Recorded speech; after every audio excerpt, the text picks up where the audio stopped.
Hi, welcome back.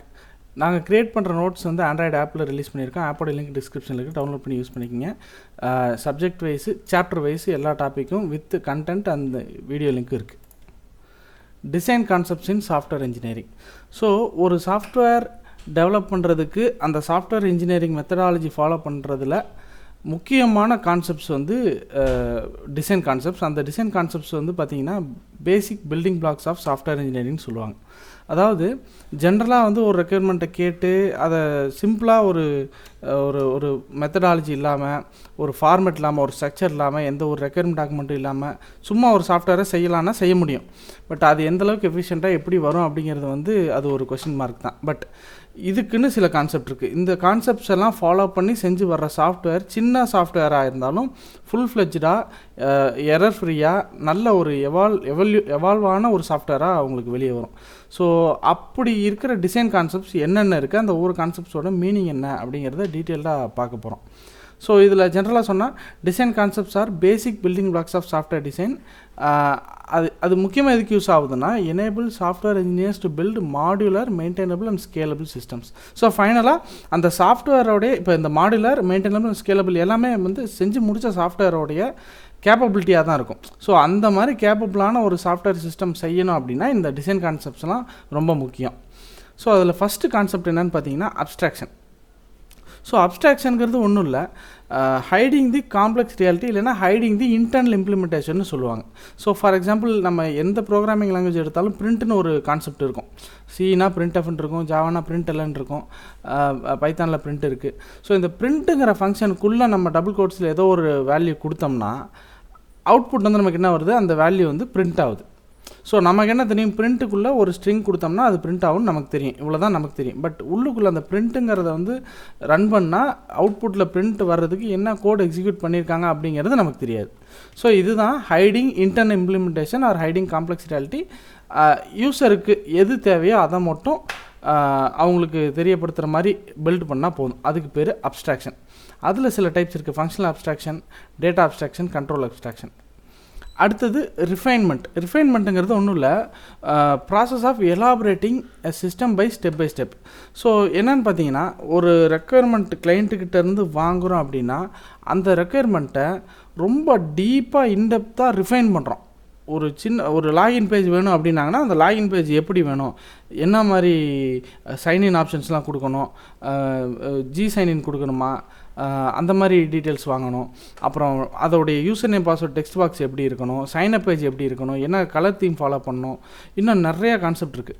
அதாவது இன்னும் நிறைய டீட்டெயில்ஸ். அந்த ஒரு லாகின் பேஜ்னு எடுத்துக்கிட்டால் அதில் எவ்வளோ ரிஃபைன்டான டீட்டெயில்ஸ் வாங்க முடியுமோ வாங்கி அதை எலாபரேட்டாக நம்ம ரெக்குயர்மெண்ட்டாக கொடுத்து வைக்கணும். அப்போ தான் வந்து டெவலப்பருக்கு அது ரொம்ப ஈஸியாக இருக்கும். So start from high level overview to detail design. அதான் ஒரு லாகின் பேஜுங்கிறது ஜென்ரலாக ஒரு ஹை லெவல் ஓவர்வியூ. அந்த லாகின் பேஜுக்குள்ளே இன்னும் டீட்டெயிலாக சொன்னால் சிஎஸ்எஸில் என்ன ஃபாண்ட் ஸ்டைல், ஃபாண்ட் கலர் வேணுங்கிற அளவுக்கு டீட்டெயிலாக போகிறது தான் refinement. So designing login system நான் சொன்னதான், accept user name password, validate credential, show dashboard. இதுவே வந்து கொஞ்சம் கம்மியான டீட்டெயில்ஸாக இருக்குது. இன்னும் இன்டெப்த்தாக போவாங்க ரிஃபைன்மெண்ட்டில். அடுத்தது மாடுலாரிட்டி. ஒரு பெரிய என்டர்பிரைஸ் லெவல் சாஃப்ட்வேரை சின்ன சின்ன மாடியூலாக, இண்டிபெண்ட் மாடியூலாக கான்செப்ட் வைஸ் பிரிக்கிறதுக்கு பேர் மாடுலாரிட்டி. ஏன் அப்படின்னா நம்மளால் புரிஞ்சிக்க முடியும். ஸோ லாகின் மாடியூல், அப்புறம் வந்து யூசருக்கு வந்து இந்த டீட்டெயில்ஸ் டிஸ்பிளே பண்ணுற ஒரு ஓவரால் டேபிள் மாடியூல், அப்புறம் வந்து செக்யூரிட்டி மாடியூல், அதாவது பின்னாடி இருக்கிற ஓஆத் ப்ராசஸ்னு ஒன்று இருக்கும் அந்த மாடியூல். இந்த மாதிரி வந்து டேட்டாபேஸ் மாடியூல், டேட்டாபேஸை ஹேண்டில் பண்ணுறதுக்கான ஸ்கிரிப்ட்ஸ் எழுதுகிற மாடியூல். இது எல்லாமே டீட்டெயிலாக இண்டிபெண்ட்டாக பிரிக்கிறதுக்கு பேர் மாடுலாரிட்டி. இதில் நிறைய அட்வான்டேஜஸ் இருக்குது. அந்த மாதிரி மாடியூலாக பிரிக்கும்போது ஏதாவது நம்ம டீபக் பண்ணும்போது கூட என்ன இஷ்யூங்கிறது வந்து எந்த மாடியூல் அப்படிங்கிறது ஈஸியாக கண்டுபிடிக்க முடியும். அந்த மாடியூலுங்கும் போது அந்த மாடியூலோட ஃபங்க்ஷனாலிட்டி என்ன, எந்த காரணத்தினால இந்த எரர் வந்திருக்கு அப்படிங்கிறதெல்லாம் நம்ம கண்டுபிடிக்க முடியும். அதே மாதிரி ரீயூசபிலிட்டி. ஸோ ஒரு மாடியூல் இருக்குது, அந்த மாடியூலுக்கு ரிலவெண்ட்டாக இன்னொரு மாடியூல் செய்ய வேண்டியது இருக்குன்னா அந்த மாடியூலில் இருக்க கூட ரீபர்பஸ் பண்ணிக்கலாம், ரீயூஸ் பண்ணிக்கலாம். ஸோ இது மாடுலாரிட்டி.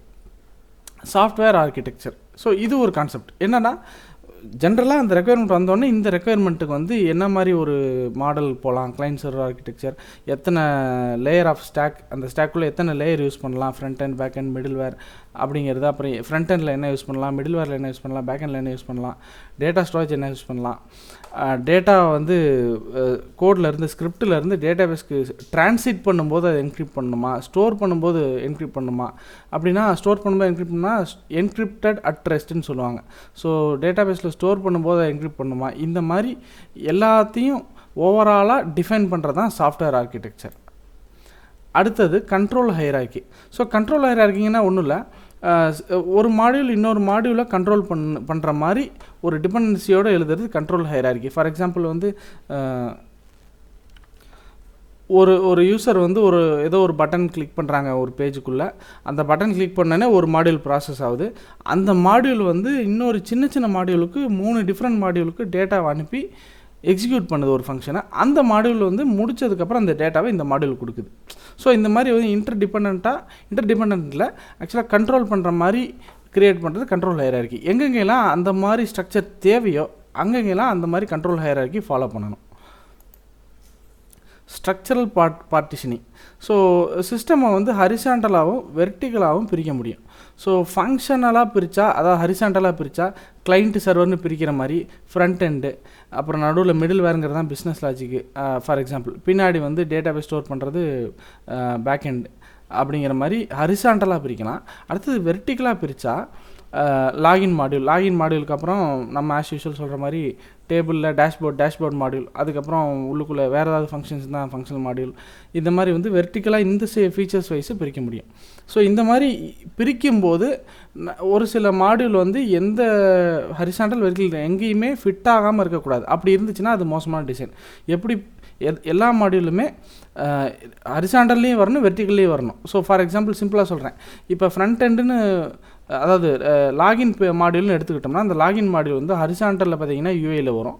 கிளிக் பண்ணதுக்கப்புறம் நடக்கிற கான்செப்ட் வந்து பிஸ்னஸ் லாஜிக்கில் வரும். அதே மாதிரி அதே லாகின் ஃபீச்சர் வந்து வெர்டிக்கலில் பார்த்தீங்கன்னா எடுத்தோன்னே லாகின் பேஜ் தான் வரும். ஸோ அந்த மாதிரி 2 வெர்டிக்கல்லையும் இருக்கணும். அந்த 2ல் ஏதாவது ஒன்றில் கூட இல்லாமல் இருக்கக்கூடாது. அந்த மாதிரி ஒரு சாஃப்ட்வேரை டிசைன் பண்ணணும். அடுத்தது டேட்டா ஸ்ட்ரக்சர். இன்னும் டீட்டெயில்டாக நம்ம டிஃபைன் பண்ணணுன்னா உள்ளுக்குள்ளே எழுதுகிற கோடில் என்னென்ன மாதிரி டேட்டா யூஸ் பண்ணணும், என்ன மாதிரி யூசர் டேட்டா ஸ்டோர் பண்ண போகிறோம், யூசர் டேட்டாவுடைய ஸ்ட்ரக்சர் என்ன, அது என்னென்ன மாதிரி டிஃப்ரெண்ட் கேட்டகரிஸில் இல்லை டிஃப்ரெண்ட் ஃபார்மேட்டில் அது இருக்க போகுது, ஜென்ரலாக ஒரு கிளாஸ் க்ரியேட் பண்ணிவிட்டு இன்ஹெரிட் பண்ணிக்கலாமா, இந்த மாதிரி டீட்டெயில்டான டேட்டா ஸ்ட்ரக்சரையும் அதே மாதிரி இன்ஹெரிட்டன்ஸ் இந்த ஊப்ஸ் கான்செப்டையும் டிஃபைன் பண்ணுறது இன்னொரு முக்கியமான கான்செப்ட். அடுத்தது சாஃப்ட்வேர் ப்ரொசீஜர். சிம்பிளாக சொன்னால் ஃப்ளோ ஆஃப் கண்ட்ரோல். ஸ்டார்டிங்லேருந்து எண்டு வரைக்கும் என்ன ஃப்ளோவில் போகணுங்கிறத வந்து டிஃபைன் பண்ணி வைக்கிறோம். ஸோ அது வந்து ஒவ்வொரு யூசர் வைஸாகவும் க்ரியேட் பண்ணலாம்.